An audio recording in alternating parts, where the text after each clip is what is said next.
Bonjour et bienvenue pour cette 20e édition du Salon Moto Légende à la Porte de Vincennes à Paris. 2018, oui, c'est une grande édition donc pour les 20 ans avec une exposition exceptionnelle puisqu'on est là en face de l'exposition Triomphe, une exposition Triomphe d'autant plus exceptionnelle que certains des modèles n'ont jamais été exposés en France et on pense notamment à cette fameuse moto, la moto de Steve McQueen du film La Grande Évasion naturellement. Il faut savoir que Steve McQueen avait bien conduit cette moto sur une base de Trophy 650 Triumph naturellement, mais que c'était un autre cascadeur qui avait fait le fameux saut de 4 mètres. En attendant, la moto avait bien été rachetée par un fermier à la fin du film et une moto qui est restée pendant des années dans une grange de ferme complètement abandonnée avant d'être finalement restaurée et pour trouver cette moto dans l'état dans lequel elle est aujourd'hui. Pour la petite histoire, cette moto est aujourd'hui estimée à 1 500 000 livres, une somme impressionnante. Et autre petite anecdote, ce qui fait que les 12 motos plus une, celle-ci 13, de l'exposition Triomphe aujourd'hui au Salon Moto Légende à la Porte de Vincennes, eh bien le coût le plus important a été simplement le coût des assurances pour arriver à faire venir non seulement cette moto, mais les autres motos historiques qui sont juste derrière et que l'on va vous reprendre, et notamment certains prototypes, dont une T120 Bonneville. Il faut savoir que cette moto est quand même l'une des premières Triumph, au sens où une Triumph avec un moteur Triumph, car auparavant le constructeur montait plutôt des moteurs belges de type Minerva ou Fafnir sur ses motos. Donc du coup c'était une vraie révolution encore une fois en 1910. La 550 SD, une Triumph de 550 cm3 de 1923. On n'est plus sur les 3,5 chevaux de la Hub Clutch de 1910, mais sur 4 chevaux, toujours pour 80 km/h. En fait, celle-ci hérite son moteur de la fabuleuse Type H, dite Trusty, la fiable, qui équipa l'armée. Avec la 500 Model 5, eh bien, on se trouve ici avec une 500 cm3 Triumph de 1936, un monocylindre culbuté. On monte à une puissance de 20 chevaux qui assure de bonnes performances pour ce modèle à 130 km/h. Là, on est vraiment dans la lignée des machines conçues par Valpage et c'est sans doute l'une des meilleures monos dans leur version Sport 5.5. L'un des modèles impressionnants de cette exposition Triomphe, c'est naturellement ce prototype de Grand Prix de 1946 avec ce bicylindre culbuté de 1946 sur une base de T500 modifiée par Freddy Clark qui était à l'époque le chef du département recherche chez Triomphe. Bernie Lyons a remporté à son guidon le Tourist Trophy de l'Île-de-Man dans la même époque en 1946. Tout aussi exceptionnelle cette Thunderbird Sisté qui a été accessoirisée. Là on est sur une machine qui a été créée en 1955, un bicylindre de 650 cm3. C'est surtout sa caractéristique, c'est naturellement ce carénage avant streamliner qui a été mis dessus. Il n'existerait plus à l'heure actuelle que 2 voire 3 machines dans le monde équipées de cette manière-là.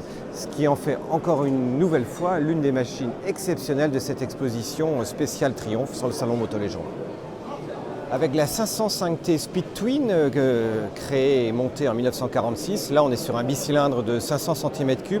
Ce n'est pas du tout le premier vertical twin, mais par contre la 5T qui est initialement apparue en 1937 se pose bien comme l'archétype du bicylindre anglais. Là, on est quelques années plus tard avec ce 500 cm3 de 25 chevaux assurant des performances de 130 km/h. Le flat track qui est particulièrement à la mode aujourd'hui, et là on remonte à une machine qui date des 1977, un 700 cm3, enfin un 750 cm3 pour être plus précis, un bicylindre culbuté, refroidi par air, qui développait à l'époque 50 chevaux à 7000 tours minute. Là on arrive à des performances non négligeables, 175 km/h, une machine conçue également un petit peu pour le hors-piste malgré ses pneus route. Là en fait on est sur une base de Bonneville, une des 6 Bonneville T140 construites alors pour promouvoir en fait une marque de cidre, la marque Strongbow, lors des compétitions de grass track et les courses sur herbe où les équipes de pilotes anglais affrontaient les meilleurs mondiaux tels que Olsen, Briggs ou Mauger. La Bonneville, forcément, c'est la moto qui va dire quelque chose à tout le monde, ne serait-ce que par le record de vitesse qui a été atteint sur le fameux lac de Bonneville par Johnny Allen et son fameux cigare qui avait été équipé d'un Twin Triumph 650 qui avait atteint à l'époque les 345 km/h. Le prototype de T120 était à l'époque peint en bleu et crème. Là, on retrouve ces notions de bleu et blanc. Ceci dit, ce n'était pas tout à fait du goût des Américains parce qu'à l'époque, les premières Bonneville seront chez eux décorées bicolores, orange et gris perlé. Et donc là, la T120 qu'on retrouve aujourd'hui dans la production actuelle qui n'a plus grand-chose à voir avec ce 650 cm3 et ce bicylindre culbuté de 1958 qui développait 46 chevaux à 6800 tours en minute. Là, on se trouve en face d'une 500 TR5 Trophy de 1952, toujours les fameux bicylindres, mais ici c'est un bicylindre vertical de 25 chevaux qui permettait d'aller à 145 km/h. En fait là, avec cette 500 Trophy, on est vraiment sur la déclinaison de la Speed Twin, mais pour une version tout-terrain, ce que l'on note notamment avec les pneus à crampons, derrière les fameux échappements relevés, et puis surtout une garde au sol nettement améliorée, justement pour partir en tout-terrain. En 1951, le monteur abandonne son bloc cylindre en fonte. Imaginez un bloc cylindre en fonte à l'époque sur ce type de moto pour passer au tout alu. Mais il faudra attendre 1955 pour qu'elle hérite du bras oscillant des T100. La Thunderbird, en fait là on est vraiment sur un des modèles de pré-série des 500 miles de Montlhéry parce que c'est une machine qui en fait a tourné tout autour du circuit et de l'anneau de Montlhéry avec une moyenne de 145 km/h autour de l'anneau. Une machine qui est un bicylindre culbuté de 1949, toujours les 650 cm3, ces fameux bicylindres qui développaient que 34 chevaux à 6500 tours minute. Et quand ils tournaient à 145 km/h de moyenne, c'est pour monter à 165 km/h maximum. Et elles ont fait un certain nombre de tours sur Montlhéry avant de repartir. Et c'est également ce type de Thunderbird qui sera en 1952 la vedette du film L'équipe est sauvage avec l'acteur Marlon Brando. ISDT pour tous les amateurs de trial, et bien ça va leur dire quelque chose parce que ce sont les International Six Days Trial. Là on a donc une 650 ISDT, toujours un bicylindre vertical comme il y en a tant dans cette exposition Triomphe au salon Moto Légende. Qui développait en 1954 42 chevaux avec une jolie performance de 150 km/h.